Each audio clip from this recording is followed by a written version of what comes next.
नमस्ते, मी समीक्षा कोरे, BCom first इयरची विद्यार्थिनी।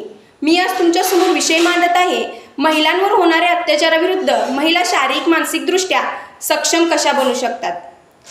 आदिशक्ती तुळजाभवानी आणि आदिशक्तीचे वात्सल्य, मांगल्य, पावित्र्य, माणसाच्या जन्माला जन्मून येणारे राजमाता, राष्ट्रमाता आईसाहेब जिजाऊ आणि त्यांच्याच खुशीत जन्म घेणारे उभे हिंदुस्थानाचे आराध्य दैवत छत्रपती शिवाजी महाराज। छत्रपतींच्या पदस्पर्शाने पावन झालेली ही मातृभूमी म्हणजेच उभे महाराष्ट्र आणि एकेक काळी त्याच महाराष्ट्रात स्त्रियांकडे नजर उठून बघायची कोणाची हिंमत नव्हती। ती शिकवण माझ्या राजांची। आणि आज त्याच महाराष्ट्रात स्त्रियांबाबतीत किती वाईट घटना घडतात, सांगायला काही कमी नाही हो, पण बोलायला योग्य वाटत नाही। मग कधी थांबणारे अत्याचार आणि कधी मिळणार मला समाजात मान सन्मान? कारण काय?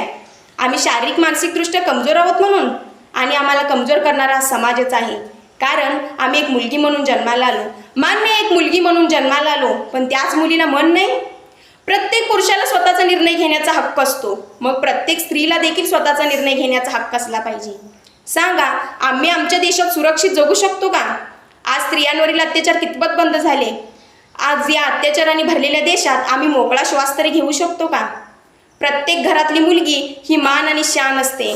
मुलगा हा वंशाचा दिवा असेल तर मुलगी वात असते। प्रत्येकाला आई पाहिजे, बहीण पाहिजे, पत्नी पाहिजे। मुलगी मात्र जन्माला यायच्या आतच भ्रूणहत्या करायचा विचार करतात। अहो, थोडा विचार करा की सावित्रीबाई आणि जिजामाता कोण होत्या? या स्त्रियाच होत्या ना। तर त्यांच्यामुळे या जगात काय काय घडलं? जिजामातामुळे तरी एक शिवछत्रपती जन्माला आला आणि स्वराज्य निर्माण झाले, आणि सावित्रीबाई फुलेमुळे तरी माझ्यासारखे कित्येक मुली या शिक्षणासाठी शाळेत जातात। तुम्ही नसता तर उभे राहिले नसते मंदिराचे कळस, तुम्ही नसता तर अंगणात फुलली नसती तुळस, तुम्ही नसता तर भरलो नसतो पानवटावर पाणी। हे तर एका आदर्श स्त्रियांमुळेच घडलं ना। आज कित्येक मुलींना शाळेसाठी शिक्षणासाठी बाहेर पाठवलं जात नाही का? मुली का फक्त मुलंच सांभाळण्यासाठी आहेत का? मुलींनाही त्यांचा अधिकार, त्यांचा हक्क मिळाला पाहिजे। आज आपण छत्रपतींच्या स्वराज्यात राहतोय, तेव्हा स्वराज्यात काय होत होतं माहिती आहे का? जो कोणी स्त्रियांकडे वाकड्या नजरेने पाहिल, स्त्रियांवर छळ करील, अत्याचार करील, त्यांचे भर चौकात हातपाय तोडून गडावरून फेकत होते। पण आज त्याच महाराष्ट्रात चाललंय काय? अशा गोष्टी सांगायला खूप वाईट वाटतात। स्त्रियांना चार भिंतीच्या बाहेर जाण्याचं स्वातंत्र्य देखील राहिलं नाही। स्त्रियांना अभिमानाने जगण्यासाठी हे अत्याचार थांबलं पाहिजे। स्वतःचं रक्षण स्वतः करता आलं पाहिजे।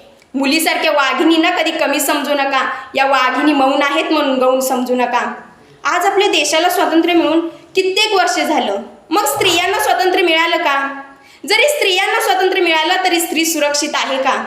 म्हणून मला म्हणावंसं वाटतं की ये आजादी झूठी है, स्त्री सुरक्षा गोती है। आज बदलापूर, कोलकात्यासारख्या घटना ऐकताच अंगावर काटा उभारतो। स्त्रियांकडे वाकड्या नजरेने बघणाऱ्यांनो, तुम्ही फक्त तुमच्या माता भगिनींचा विचार करा। असं जर प्रत्येकाने विचार केला ना, तर या देशातील काय, पूर्ण जगातीलच अत्याचार थांबेल। आणि शेवटी मी एवढंच म्हणेन की ती गंभीर नाही तर खंबीर आहे, ती धार नाही तर तलवार आहे, आणि स्त्री म्हणजे राख नाही तर पेटता अंगारा आहे, पेटता अंगारा आहे। इथेच मी माझे भाषण थांबविते। धन्यवाद।